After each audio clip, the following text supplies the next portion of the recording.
Muy buenas, ¿qué tal? ¿Cómo están? A estas alturas ya sabrán lo que ha ocurrido en Venezuela, los resultados de esas elecciones, también la sospecha de fraude. Ya saben que el chavismo ha anunciado que habría ganado las elecciones Maduro con un 51% de los votos. Desde el lado de la oposición, María Corina Machado asegura que ellos han obtenido el 70% de los votos y, como decimos, hay sospechas de fraude, hay una situación también en las calles complicada y queremos hacer este especial para intentar arrojar un poquito de luz sobre lo que ha ocurrido en esas elecciones, pero también sobre lo que va a ocurrir de cara a los próximos días, las próximas semanas. Saludo ya, como no, al director de The Objective, Álvaro Nieto. ¿Qué tal? Muy buenas. Hola, Rocío, ¿qué tal? ¿Cómo ves las cosas? Porque, bueno, es verdad que durante estas últimas semanas había una expectación que sí que iba a haber un giro, ¿no?, en Venezuela, un cambio en el país, pero también estaba siempre la duda y la sospecha de que esas elecciones podrían tener ese tufo de fraude, esas sospechas de que las cosas no son tan limpias como se espera en una democracia plena. ¿Cómo ves la situación?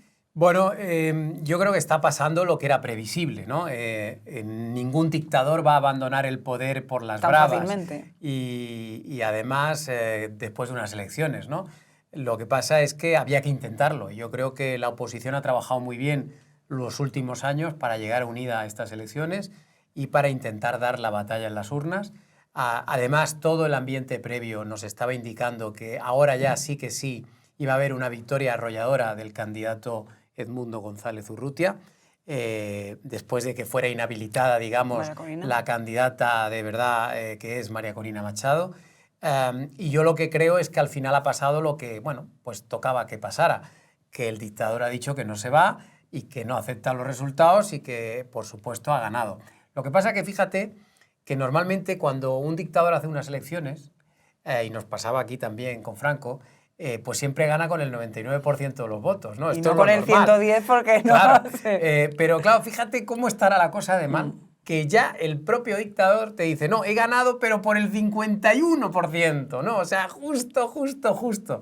Hombre, yo creo que esa es la prueba más clara de que ha perdido las elecciones. La diferencia, ¿no? Igual con respecto a lo que ocurrió en 2019. Eso es. O sea, yo creo que ahora es evidente que ha perdido las elecciones, entre otras cosas porque hay muchos indicios. Mira, te doy algunos. Todas las casas de apuestas más o menos respetables, todas han elaborado encuestas en Venezuela, y no solo antes de las elecciones, sino durante las elecciones, y todas han dado vencedora a la oposición. Por cierto, el chavismo se inventó el día de las elecciones una encuesta completamente fake para intentar compensar lo que decían las otras encuestas. Te doy más datos. Hemos visto imágenes, vídeos durante estos últimos días de lo que pasaba en los barrios tradicionalmente más chavistas. O sea, barriadas completamente entregadas a Hugo Chávez en su momento, ahora están con la oposición. Han vitoreado a María Corina Machado allí por donde ha ido. Es decir, estamos viendo un apoyo y hemos visto un apoyo muy popular. Porque en anteriores ocasiones lo que había era evidentemente una clase media, que en Venezuela, afortunadamente, respecto a otros países latinoamericanos, pues sí que ha sido muy grande la clase media siempre. Entonces, en otras ocasiones la clase media era la que llevaba la voz cantante, incluso la clase alta, ¿no? Pero ahora esas clases ya están fuera del país, se han ido 7 millones de personas de Venezuela. ¿Quién se ha quedado en Venezuela? Pues aquel que no se puede ir.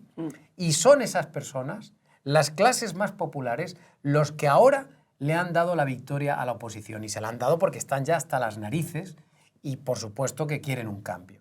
Y luego yo creo que hay un elemento definitivo para entender y para que cualquier espectador español pueda entender que aquí estamos ante un fraude clarísimo.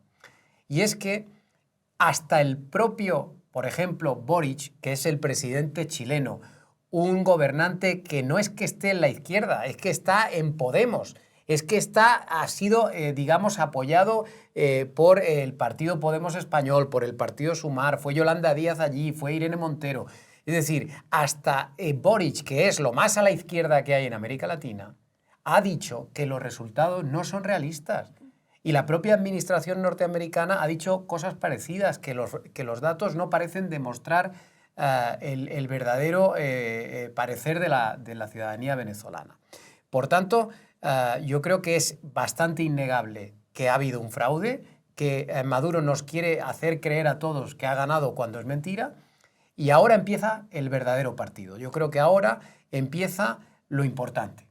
que es qué va a pasar, y ahora es cuando hay que ganar la batalla. Yo creo que ahora es cuando los venezolanos en Venezuela tienen que salir a la calle a protestar, y es cuando tiene que haber una presión internacional que lleve a Maduro a ver que está solo, que está solo. Yo espero, por ejemplo, en este sentido, que España, el gobierno español, sea mucho más contundente que lo que ha sido hasta ahora, porque hay que recordar que el gobierno español ha sido muy aliado de Maduro durante todos estos años. De hecho, yo mismo tengo un libro que se llama Conexión Caracas-Moncloa, donde explico todos estos vínculos tradicionales entre el Partido Socialista, Podemos y el chavismo. Y yo creo que ha llegado la hora de que el propio gobierno español lidere la opinión en la Unión Europea contra Maduro y sobre todo defendiendo la democracia y las libertades.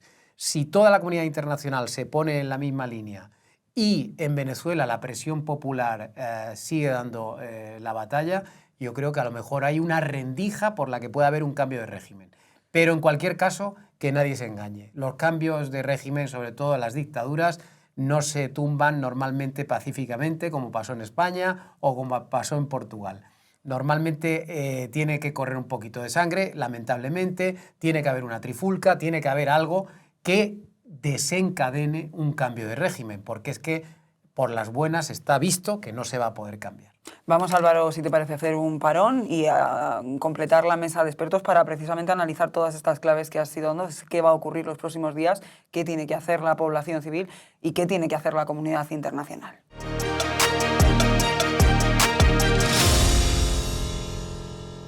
Pues en este punto saludamos ya, nos vamos a Venezuela directamente y saludamos ya al que ha sido durante todo este tiempo nuestros ojos en Venezuela, nuestro hombre en ese país. Omar Lugo, muy buenas. Hola, buenas, ¿qué tal? ¿Cómo están? Hola Omar, ¿cómo está amaneciendo? Ya lleva un tiempo que ha amanecido en Venezuela, pero se suceden las caceroladas, se suceden las protestas, las dudas y sospechas de fraude. ¿Cómo está la situación en este momento en Venezuela, Omar?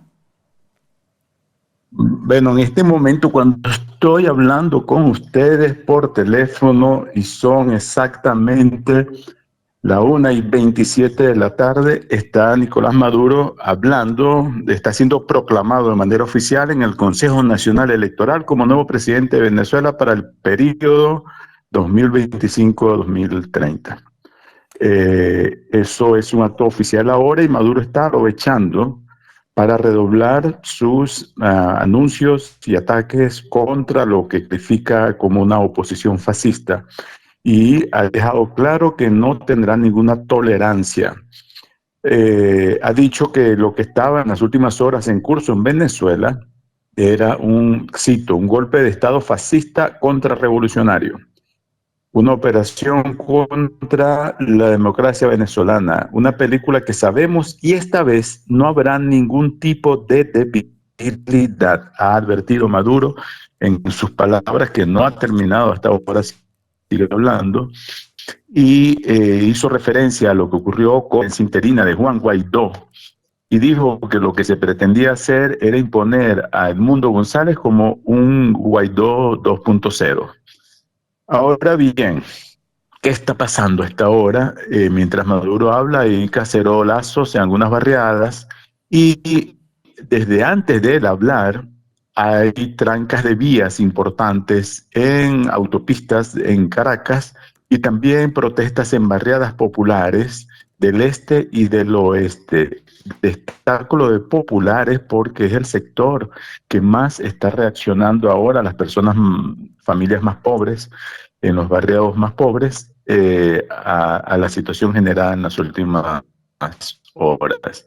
La mañana ya amaneció muy tranquila en Caracas, por lo menos, donde me encuentro. Había poco tráfico. En una jornada que había sido descrita como un gran 1 de enero, tal vez ha sido, diría un día como cuando pierde la selección de España, cuando hay un sentimiento común galvanizado para mucha gente, en este caso para los opositores. Adelante, Álvaro. ¿Qué podemos, Omar, esperar ahora, los próximos días? Los próximos días y las próximas horas viene una intensa persecución contra los opositores. El propio Tarek William Saab acaba de decir esta mañana, ha dicho, escuchen bien, ha acusado a María Corina Machado de de coordinar, de dirigir una operación de hackeo contra el sistema electoral venezolano desde Macedonia, en complicidad con Leopoldo López y con Lester Toledo, que era un dirigente político de acá. Esa investigación seguramente va a conducir a demandas penales y no se descarta, según la propia indicación que ha dado el fiscal, a que intenten encarcelar a María Corina Machado y a sus principales colaboradores en las últimas horas. Se prevé un escenario que habíamos descrito en algunos artículos, inclusive publicados en The Objective.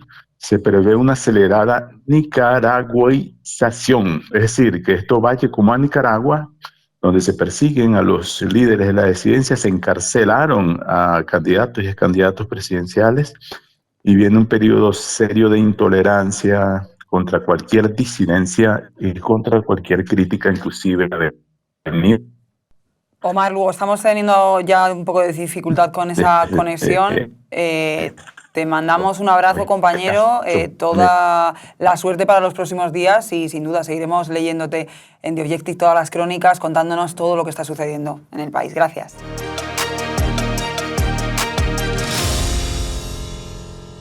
Bueno, pues después de escuchar a nuestro hombre en Caracas, Omar Lugo, que nos ha descrito cómo está ahora mismo la situación, vamos a conectar con Paula Quinteros, que es la CEO de The Objective, la editora de este periódico y de este grupo de medios que también tiene, por supuesto, pues periódicos hermanos en América. Paula, ¿cómo estás? Acabo de ver a Maduro en lo que no podría de otra forma describir como una autoproclamación, porque no se han publicado las actas que sustentan lo que se supone que emite ese boletín del CNE, que es el colegio electoral. Y entonces, luego de cancelar una auditoría que se suponía que se tenía que hacer, y previo a esta, lo que yo llamo una autoproclamación, el fiscal general acusa a María Corina con unos cargos que entiendo son criminales de hackeo. La tenemos bien montada, ¿no? O sea, la líder de la oposición con una acusación criminal de hackeo, una proclamación que no está sustentada con actas, es decir, hay una falta absoluta de transparencia. No creo que ningún ciudadano haya visto ningún boletín que haya salido de un colegio electoral en el cual haya salido vencedor Nicolás Maduro Moro. La ventaja de la tendencia de todo lo que se logró transmitir gracias a las redes sociales dan lo que los exit poll reales, no los inventados hace 9 semanas, daban extranjeros, que una entre 65 y 70% para el candidato Edmundo González. Entonces, claro, hay una sorpresa y esa sorpresa se está viviendo en las calles ahora en Caracas. Hasta hace pocas horas Caracas es un cementerio, lo cual llamaba mucho la atención, Rocío, Álvaro, porque la base del chavismo no salió a celebrar. Es decir, están atónitos porque dirán, ¿qué vamos a celebrar?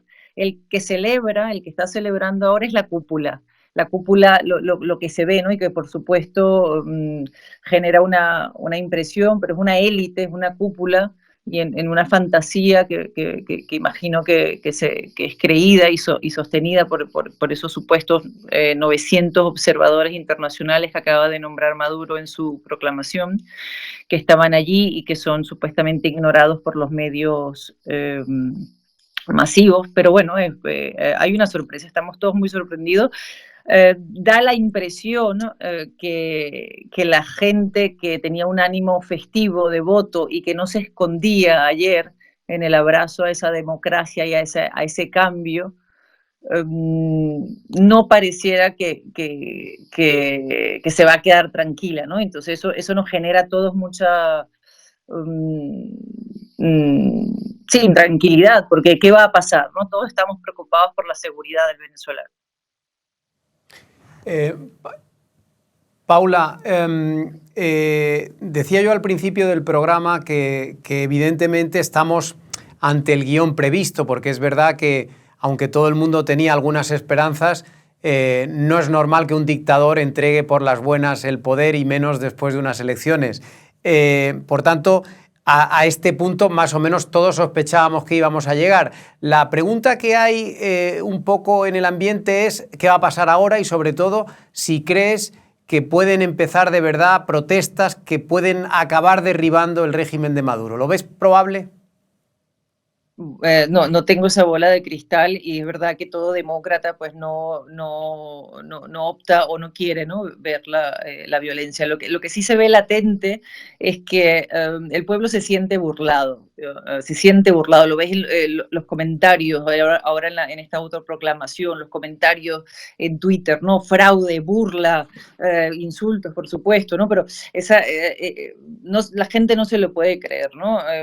Miembros del chavismo dicen que darán la vida por defender estos resultados electorales y la gente le dice, no, nadie les está pidiendo eso, basta con que entreguen las copias de las actas. O sea, no han entregado las copias de las actas. ¿Cómo es posible que esos observadores que están allí no hayan hablado? O sea, no se permitió hacer la auditoría y no solo eso, sino que se fingió un supuesto ataque para no entregar unas actas. O sea, hay una proclamación sin una auditoría.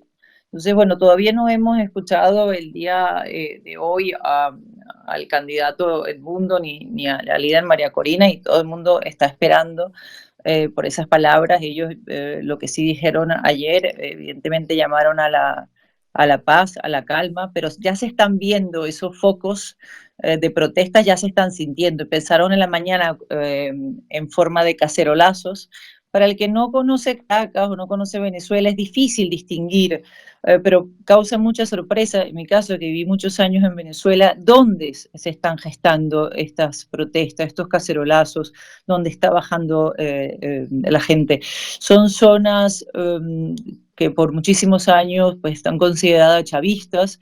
Hay que entender que Venezuela tiene más de un 80% de pobreza y de ese 80% más del 53% vive en pobreza extrema, y donde se están estos focos ahora de protestas son en esos barrios. Hay dos focos ahora en Petare. Petare, para dar un poco de contexto, es la favela, la Villa Miseria, el lugar de concentraciones de casas precarias más grande de América Latina, o sea, más grande que la Tijuca en Río de Janeiro. O sea, es una ciudad en sí misma.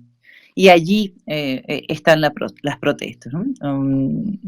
Entendamos que Venezuela es un país donde desde el 2002 aproximadamente Chávez comenzó un proceso de hegemonía comunicacional, con lo cual todo lo que nos estamos enterando es, bueno, un poco por la voluntad de quienes hemos querido seguir informando. Y gracias a que la gente hoy en día tiene un teléfono y puede publicar. Y además uno se da cuenta por las calidades, Álvaro, de las imágenes que uno recibe, que te das cuenta que son teléfonos antiguos, porque son calidades malas, ¿no?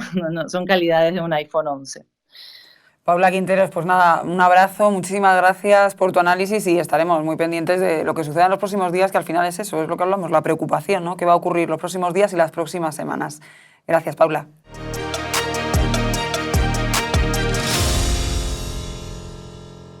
Pues como ven, hemos abierto nuestra mesa de debate. Paso a presentar a Luis Frados. Para todos nuestros lectores es conocido, nuestro jefe de opinión y de cultura, pero que además tiene una larga trayectoria y experiencia en cuestiones internacionales, tras su paso por el país, de hecho, también en elecciones venezolanas, ¿no, Luis? ¿Qué tal? Muy buenas. Hola, buenas tardes. Mucho tiempo de experiencia y también, pues como digo, has cubierto este tipo de información. Cubrí las elecciones para el país de octubre del 2012, que fueron las últimas de Hugo Chávez. Luego, cuando murió, yo creo que en marzo del año 2013, en abril, el 14 de abril, creo recordar, fueron las elecciones ya que se presentaba por primera vez Nicolás Maduro, y esas las cubrí también. El candidato de la oposición las dos veces fue Capriles. Pues ahora vamos a analizar en detalle todo lo que, pues bueno, cómo estás viendo las elecciones en esta ocasión desde aquí, pero vamos a saludar también a este otro lado de la mesa a Miguel Otero. Él es periodista venezolano con una larga trayectoria y director del Nacional. ¿Qué tal, Miguel? Muy buenas. Muy bien, buenas tardes. Bienvenido. Y bueno, estamos intentando analizar, ¿no?, un poco poner arrojar luz sobre lo que ha ocurrido en estas elecciones. Si queréis empezamos por eso, esas sospechas más que fundadas de fraude. Empezamos, si quieres, contigo, Luis, con el chavismo hablando de un 51%, que es lo que hablábamos con Álvaro al principio, que para un dictador es sorprendente, ¿no?, que solo gane las elecciones por un 51%. Muy complicado tiene que estar viendo las cosas Nicolás Maduro. Bueno, yo creo que habría que ser muy extraordinariamente ingenuo o extraordinariamente cínico para pensar que el régimen iba a perder estas elecciones. Pero creo que estaba cantadísimo que iba a haber un fraude. No son demócratas, es un régimen extraordinariamente corrupto, es una mafia sostenida. Miguel evidentemente tiene muchísima mejor información que yo, pero por Irán, la Rusia de Putin, la China de Xi Jinping, no se van a ir. Yo creo que la pregunta ahora es de qué va a pasar. Yo recuerdo que en las elecciones de Capriles, de las primeras contra Maduro, creo que la diferencia fue de un punto porcentual, 50-49. Y eso lo que quiero decir es una pregunta para Miguel. Entonces yo recuerdo que se planteó a Capriles, se le planteó un dilema moral grande, que era si sacar a la gente a la calle o no. Porque sacar a la gente a la calle a protestar puede dar lugar a un baño de sangre. Y Capriles no quería ser responsable. O sea, no quería tener ese peso en su conciencia. Y creo que es una... No sé, Miguel, me gustaría preguntarte si ese dilema se le puede plantear ahora a María Corina. ¿Qué hacer? Bueno, ese dilema es cierto en el caso de Capriles, porque obviamente con 1% es que el régimen le quitó los votos para dar esa ventaja. Capriles no quiso sacar a la gente a la calle, habló de que iba a haber muchos muertos y que él no quería cargar con esos muertos, pero muchos más muertos ocurrieron en Venezuela producto del régimen de Maduro por todos los años que se ha quedado. Pero bueno, eso ya es más sofisticado ese análisis.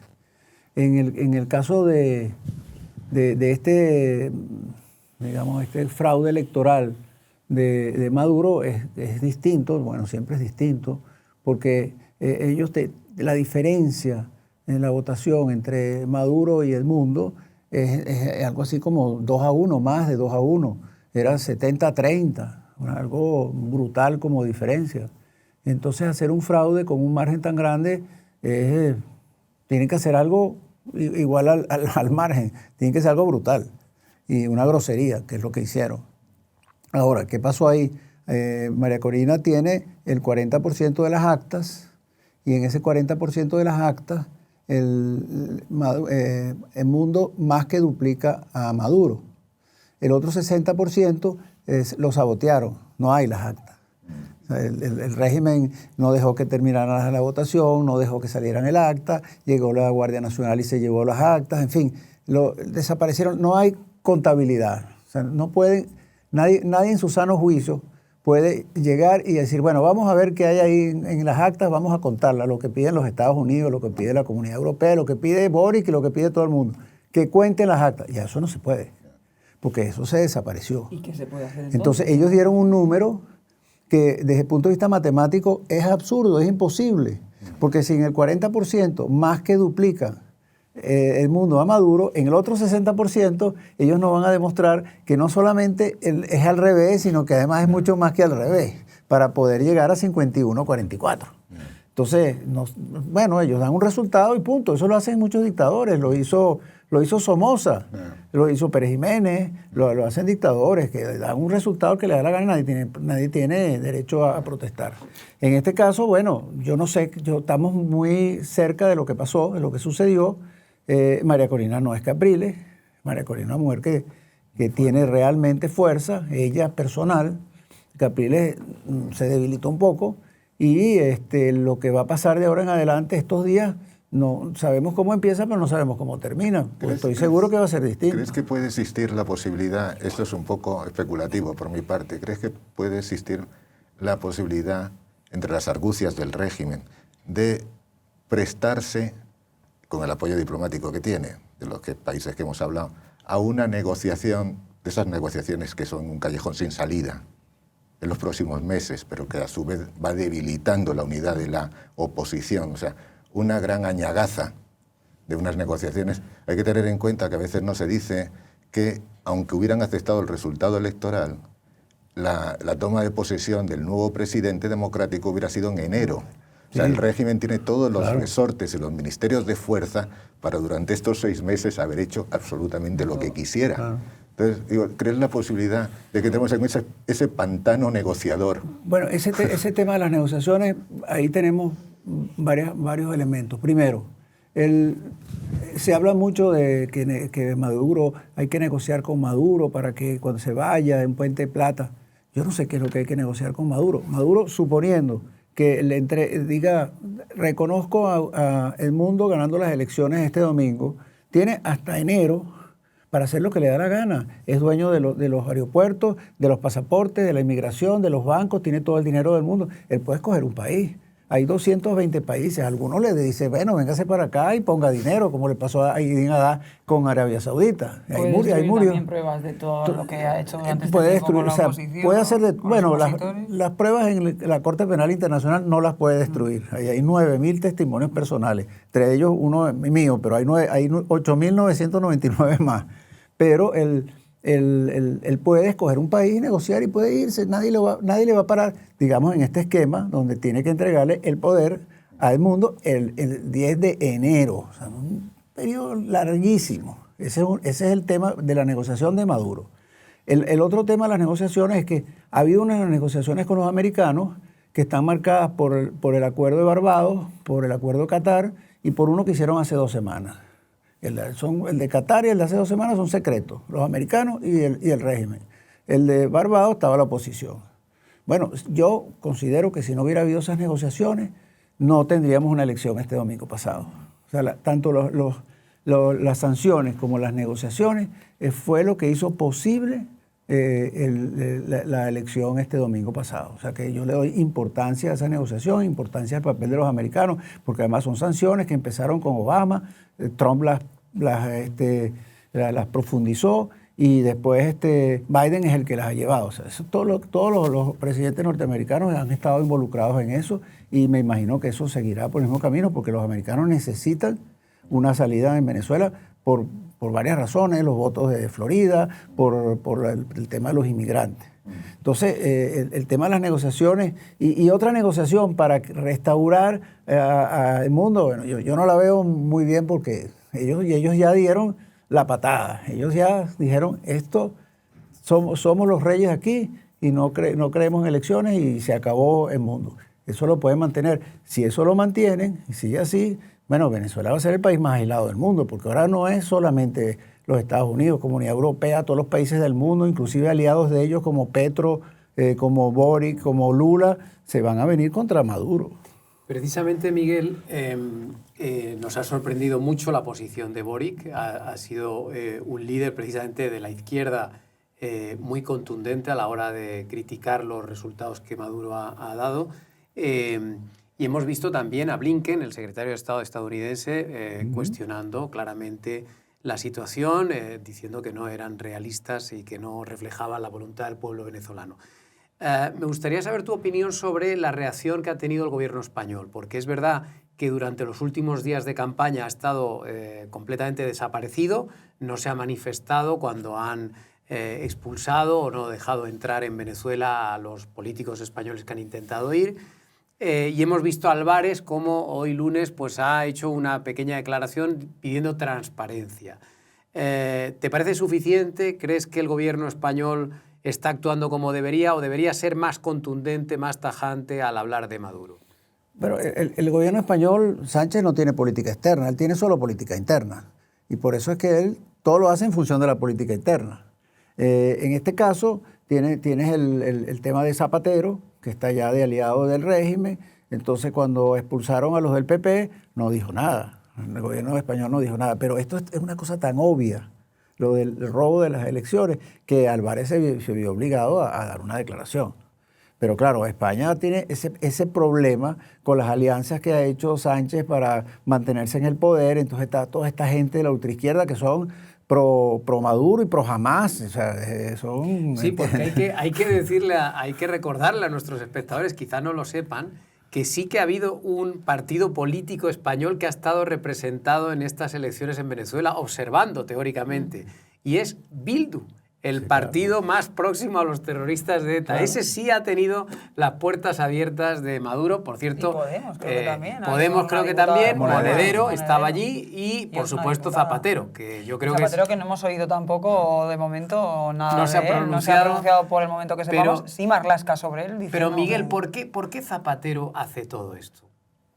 ¿Qué es lo que lleva, qué es lo que crees tú que hay detrás? Es decir, porque nadie se explica esta posición tan protagonista de Zapatero en el tema venezolano, ¿no?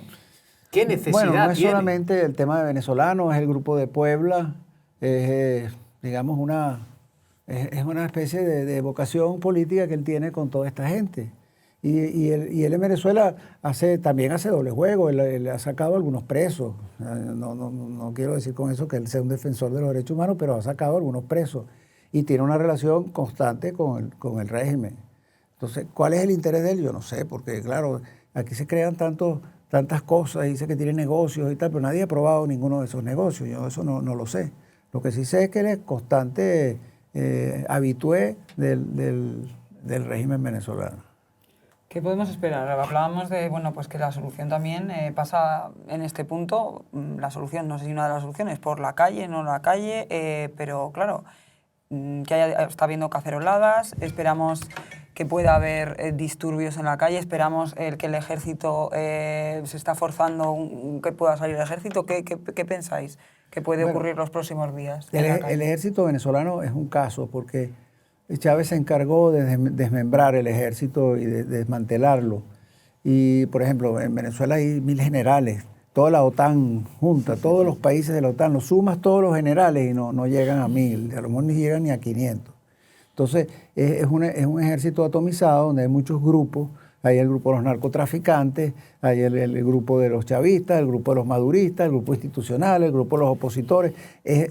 No es como el ejército de Pinochet. Pinochet decía, vamos a mirar todos a las estrellas aquellas y había 100.000 efectivos del ejército que miraban aquella estrella. Aquí Padrino López hace eso y había unos mirando para allá, otros para el suelo. No funciona como un ejército. Y en el caso, nuestro, cuando se salió Chávez del poder, ahí hubo una insubordinación. Eso no fue un golpe de Estado como que está en la narrativa del chavismo y toda la izquierda mundial. Ahí hubo una gran manifestación, básicamente de gente de la clase media, pero eran 1 millón de personas. Y Chávez ordenó reprimirla con una cosa que llaman el Plan Ávila.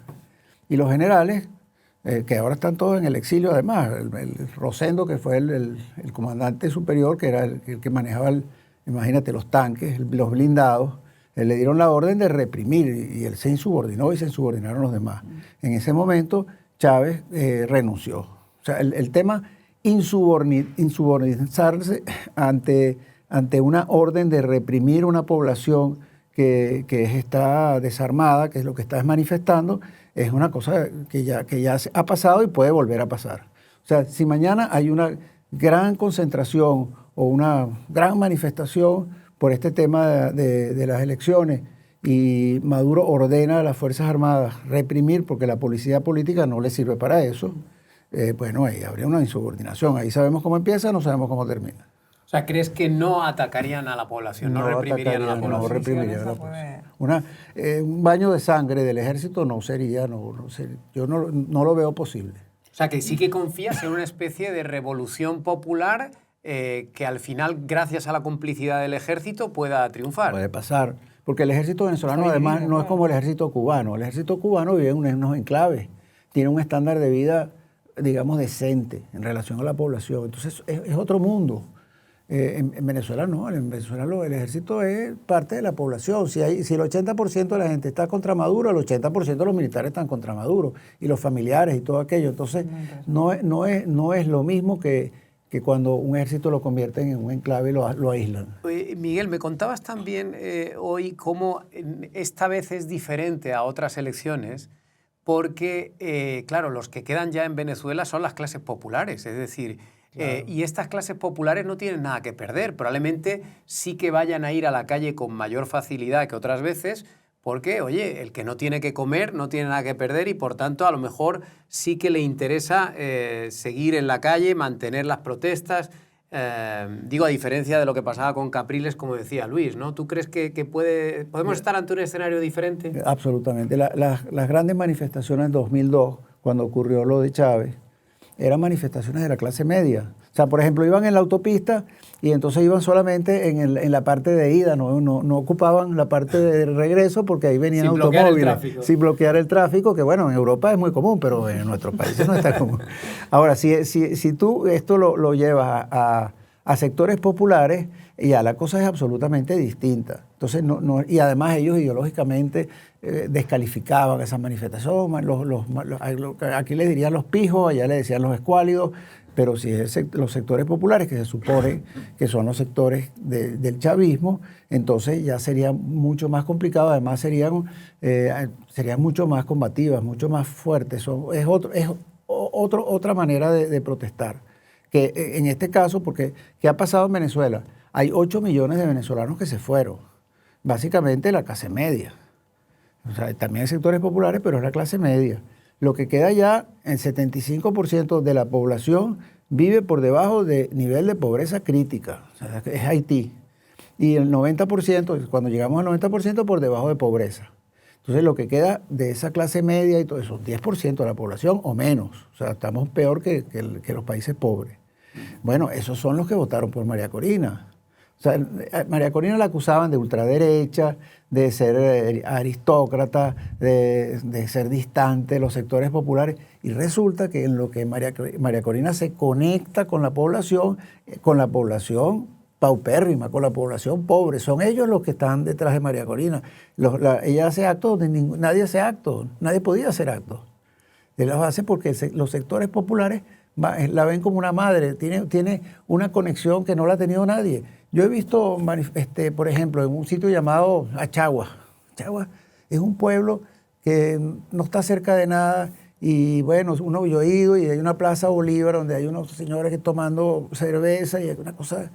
Bueno, ella hizo una concentración en Achagua que habían como 15.000 personas, una cosa gigantesca. Bueno, Carlos Andrés Pérez y Chávez juntos no llevaban 15.000 personas a Achagua.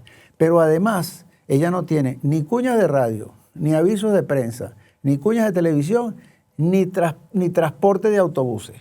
O sea, es la gente espontánea, con bajo presupuesto, que llenan aquella cosa que nunca la ha llenado nadie.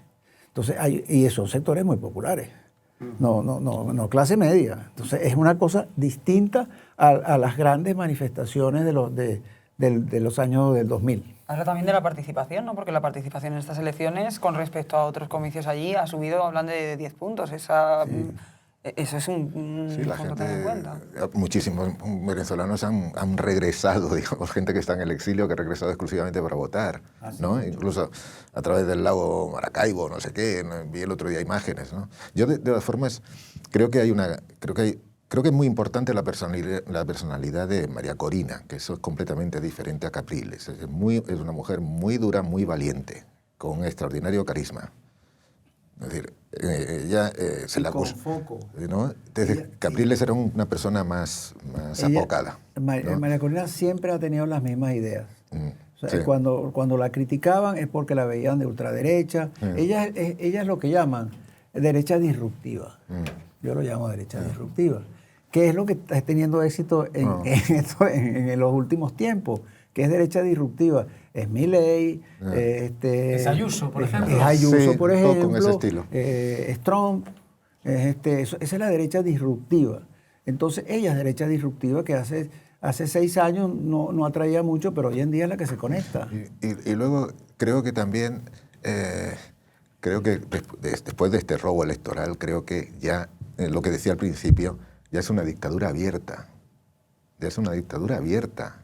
O sea, si queda alguien que no lo pensaba, o sea, hace 20 años ya es una dictadura abierta.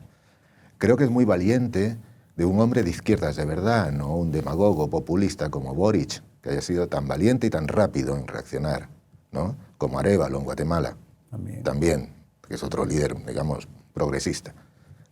Creo que eso Desde hace muchísimo tiempo en ningún país de América Venezuela era modelo de nada, ni tan siquiera para Evo Morales. Ni tan siquiera para Evo Morales Venezuela era un modelo. La revolución bolivariana, aparte, quitando las toneladas de retórica. Es importante también la presencia de cubanos en Venezuela, que están perfectamente introducidos. No es que haya asesores cubanos enseñando técnica militar, es que están introducidos en la Administración de Justicia, en el Ministerio del Interior. Son miles, ¿no? Las conexiones con Hamas, Hezbollah, Irán, China, Putin. La guerrilla colombiana. La guerrilla colombiana, o sea, es decir, el narcotráfico. Vamos a ver, yo le deseo lo mejor a mis amigos venezolanos, que tengo muchos, pero no, soy pesimista. ¿Eres pesimista? Soy Porque pesimista. al final, ya con esto, si os parece, terminamos, pero claro, estamos hablando de Boric, estamos hablando de las reacciones de sus vecinos y de otros países, pero además de reacciones, ¿qué más podemos esperar Es que, de fíjate, la comunidad internacional? perdona Porque que la te reacción está interrumpa, muy bien, Estados pero... Unidos, pues, como decía Miguel, el buen trabajo que ha hecho Biden y tal, está en elecciones electorales, en unas elecciones electorales donde el Partido Demócrata tiene 115 días para ganar esas elecciones. Macron está con una tregua olímpica, pero el 11 de agosto terminan los Juegos Olímpicos, tiene que formar gobierno. Europa no está en su mejor momento y está en transición. Está en transición, acaba de constituirse el Parlamento Europeo, la nueva Comisión Europea. Y con España no puede Con contar. España no puede contar No, ningún no, país de América Latina ahora mismo porque Sánchez ha subrogado la política de América Latina al señor Zapatero. O sea, no, es tal cual. Entonces, claro, la reacción, como tú estás diciendo, sí, reacciones, bueno, vamos a ver, no tenemos una bola de cristal, pero vamos a ver qué ocurre, ¿no? Hay otro dato que a veces se olvida. Todo el mundo, todos los periódicos dicen más de 7 millones de venezolanos se han marchado en estos 20 años y tal. Bueno, eso es un cuarto de la población. Es decir, los españoles tendrían que reflexionar sobre cómo estaríamos si 10 millones de españoles se hubieran marchado en los últimos 20 años. O sea, que hubiera 2 millones 7 años. o 7 años, que hubiera 2 millones de españoles en Portugal, otros 2 en Francia. O sea, es decir, para poder un poco acercar la política internacional, es decir, oye, un cuarto de la población de Venezuela ha huido del país por razones políticas y económicas en los últimos 10 años. Pues Miguel, Luis, ha sido un placer. Seguro que seguiremos hablando porque esto es, como decimos, el principio, ¿no? Es demasiado inminente todo, demasiado cercano y veremos si conocemos algún acta más y algo más del resultado electoral. Muchas gracias. No, Gracias a ti.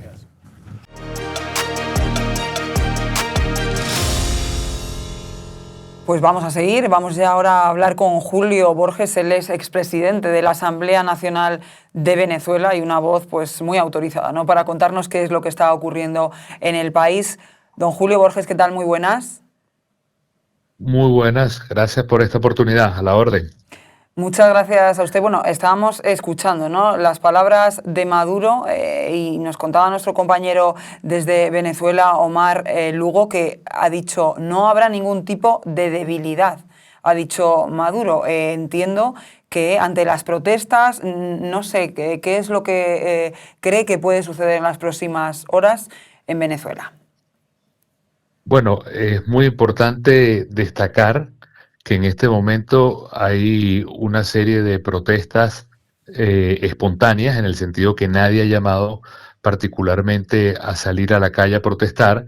Y lo que yo más creo importante también para destacar es que se tratan de protestas en zonas muy populares, es decir, en zonas en las cuales siempre había el mito del apoyo al madurismo y que hoy por hoy están saliendo con mucha fuerza a negar los resultados, entre comillas. Eso es muy, pero muy relevante y estamos también a la expectativa que María Corina Machado en las próximas horas ha movido su rueda de prensa, va a dar un parte con todo lo que ha sido este tema de la acumulación de las actas y va también a presentar como un plan de acción y un plan de llamado a protestas en la calle.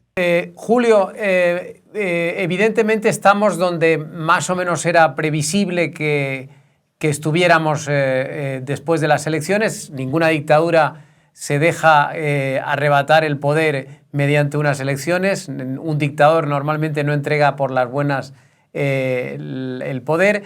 Me gustaría saber tu opinión acerca de qué se puede hacer a partir de ahora. Es decir, hay que hacer presión en la calle, presión internacional diplomática.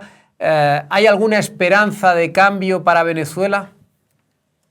Bueno, absolutamente, Álvaro. Yo creo que las dictaduras, si bien no suelen entregar el poder de manera pasiva por perder un evento electoral, sin embargo, las dictaduras se equivocan y las dictaduras muchas veces sobreestiman su poder y sobreestiman su capacidad de controlar la realidad, y eso las lleva a cometer errores verdaderamente irreparables para ellas y terminan muchas veces implosionando por sus contradicciones.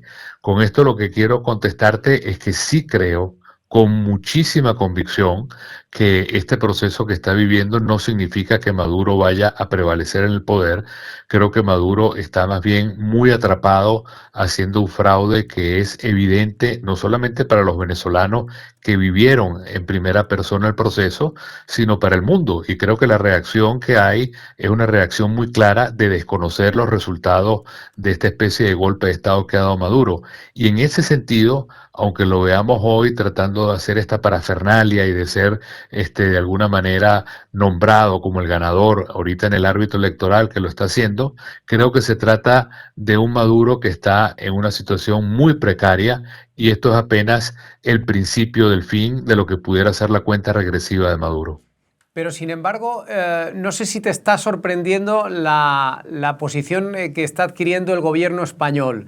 ¿Crees que debería ser más contundente Pedro Sánchez con lo que está pasando en Venezuela? Creo que sí, porque aquí se trata de un tema que es fundamental. No hay dictaduras buenas de izquierda y dictaduras malas de derecha y viceversa. Lo que hay es dictaduras que violan la dignidad humana, que violan los derechos humanos y donde el tema ideológico no debe existir. Y creo que en el caso de España, lo hemos visto en diferentes escándalos, se trata de una complicidad que tiene que ver con negocios, tiene que ver con protecciones internacionales, tiene que ver con la labor de lobby que hace un personaje como Zapatero, y se ponen de lado entonces lo más importante, que son los valores que deberían prevalecer entre España y Venezuela, que hay una relación no solamente histórica, sino que hay toda una colonia española en Venezuela y una cantidad de venezolanos españoles que durante todos estos años hemos ido y venido, que necesitamos de alguna manera una España que sea referente no solo político, sino moral frente a lo que está pasando en el país. En ese sentido hay total debilidad y además de debilidad, complicidad, que es lo grave. Julio Borges, expresidente de la Asamblea Nacional de Venezuela, muchas gracias. Le mandamos un abrazo y bueno, estaremos muy pendientes de lo que ocurra en Venezuela. Gracias.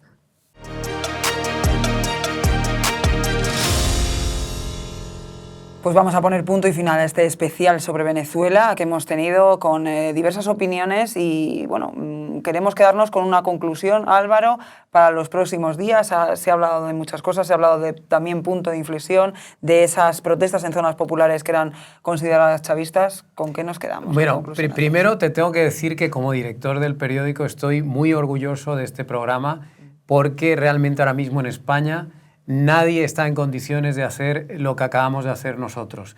Nadie está en condiciones de tener a la gente tan importante que hemos tenido hablando en primera persona, algunos de ellos desde Venezuela, de lo que está sucediendo. Hay que recordar que hemos tenido a Omar Lugo, un periodista prestigiosísimo, con años de experiencia en Venezuela, también con la agencia Reuters y con el Estímulo, del que fue director.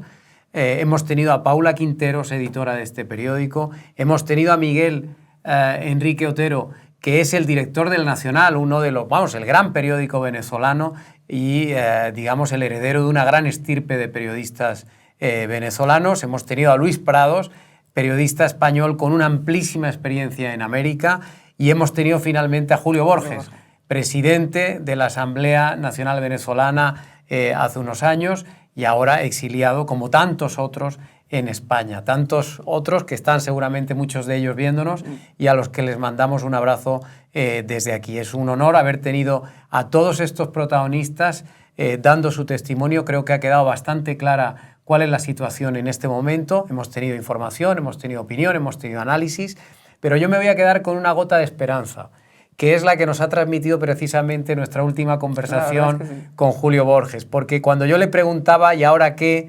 ¿Y qué va a pasar? ¿Va a seguir Maduro? Él decía no, esto es el principio del fin. Pues en eso confiamos, en que este sea el principio del fin de un dictador.